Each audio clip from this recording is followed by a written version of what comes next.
Okay, this is going to be for Leo. Follow me on TikTok. I'm going to get to 1K so I can live stream for y'all. Reach out for a one-on-one private reading as well. You have the Page of Wands in the upright. This is enthusiasm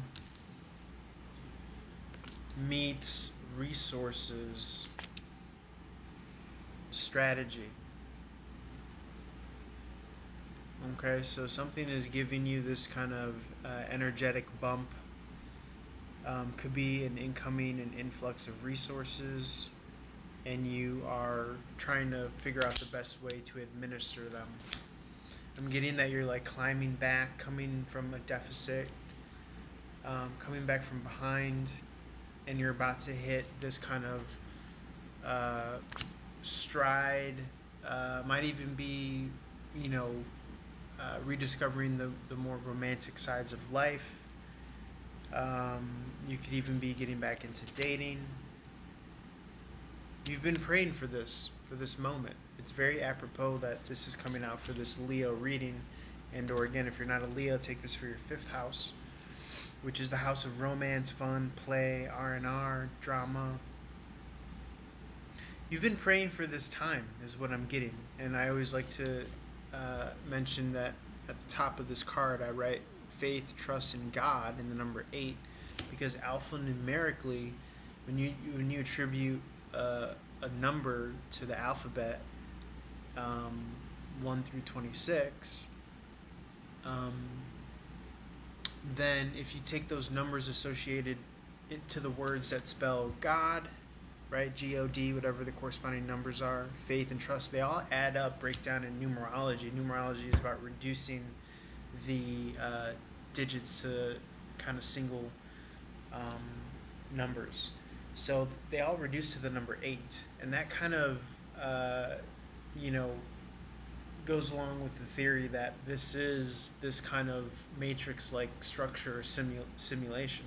It's encoded in our DNA, it's encoded in the harmonics of reality, it's even encoded in words that we use.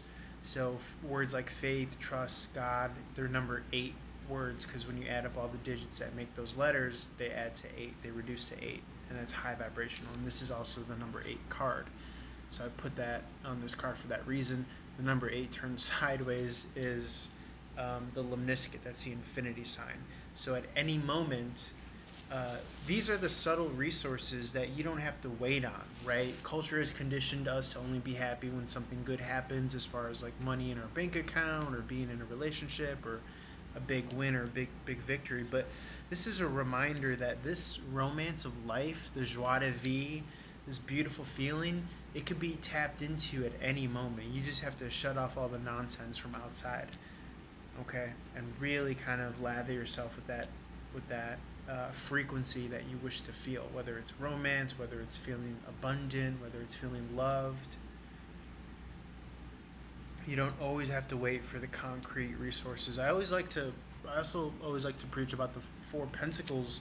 That's an energy of stability. So stability ultimately comes from within, right? It's not about what's in your bank account. So if you're feeling unstable because you're behind on debt or loans or rent or things like that, focus and harness that energy of feeling stable within yourself, grounded, centered, maybe even meditate, things like that.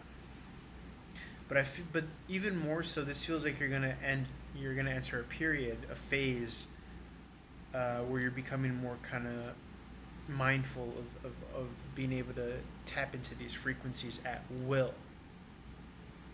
Okay, and it'll almost be like a requirement for you in your daily life. But it feels like a phase or an era that you're entering, that you've been praying for here. And as a result of your faith and trust and your belief, even though maybe there's been some struggle, some push and pull, some tug of war in your mentality, your actions have been backing up the fact that you still believe in your cause, how you're living your life, the path. All right, I'll leave it there to see what Virgo has to say. Reach out for more.